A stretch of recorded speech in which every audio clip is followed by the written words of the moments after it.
Ça a débuté comme ça. Moi, j'avais jamais rien dit. Rien. C'est Kevin qui m'a fait parler. Kevin, c'est un prof d'histoire géo au collège. Un copain. On se rencontre donc, place Clichy. Il veut me parler, je l'écoute. Putain.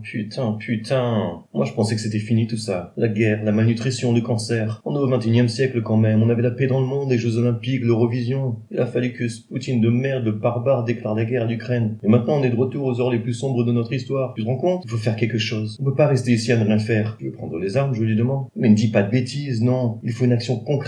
Une action radicale un peu à la Mélenchon. Je sais. Je vais mettre un drapeau de l'Ukraine sur mon profil Facebook et Instagram. Bam! Hashtag paix dans le monde. Hashtag non à la guerre. Hashtag amour sans frontières. Toi aussi, fais-le. Ouais, bof, je lui réponds. Moi, les rhinocéros qu'ils aient une ou deux cornes, je m'en moque un peu. Les effets de mode, je laisse ça aux girouettes, comme toi. Mais tu ne te rends pas compte. C'est la 3e guerre mondiale. Il y a des gens qui meurent. Oui, mais bon, il y a des gens qui meurent tous les jours, je dis. D'ailleurs, un peu plus depuis que les piqûres sont à la mode. Mais c'est différent, là. C'est la première guerre que connaît notre génération. Bah, dis donc, t'es un peu culotté. Va dire ça au père de mon copain Dragan et aux 15 000 morts de la guerre du Kosovo en 98. Va dire ça aux millions de morts de l'invasion d'Irak en 2003. Aux 20 000 morts libyens de 2011. Aux 500 000 morts de la guerre de Syrie qui a duré 10 ans. D'ailleurs, toi et tes copains, vous ne pleurez pas pour les Yéménites? Mais non, mais c'est pas pareil. Poutine va venir envahir l'Europe. Écoute, moi je vais te dire ce qui est différent. C'est le narratif. Bah oui, parce que quand c'est nous qui attaquons, on dit qu'on soutient les combattants de la liberté. Tu la connais, la situation en Ukraine? Bah non. Alors qu'est-ce qui te permet d'émettre un jugement? En fait, t'agis comme un vrai mouton. Ton berger, c'est les médias. Ils te disent constamment quoi faire et quoi penser. En fait, ton intelligence, c'est le coup d'euro.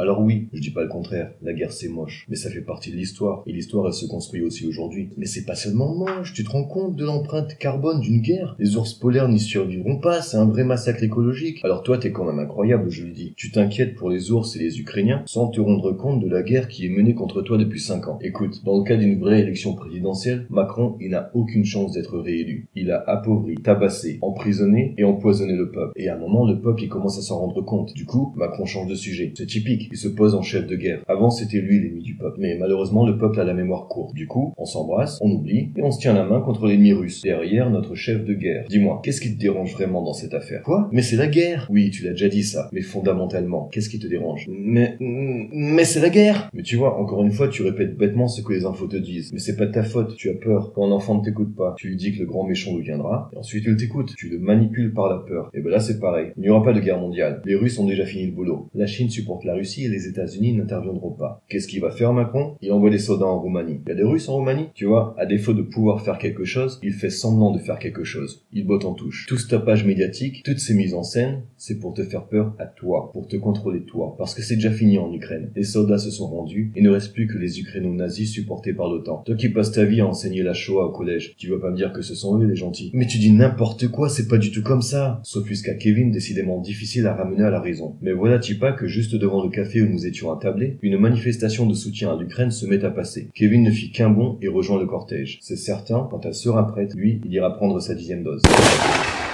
N'oublie surtout pas d'éteindre ta télé et de t'abonner à ma chaîne.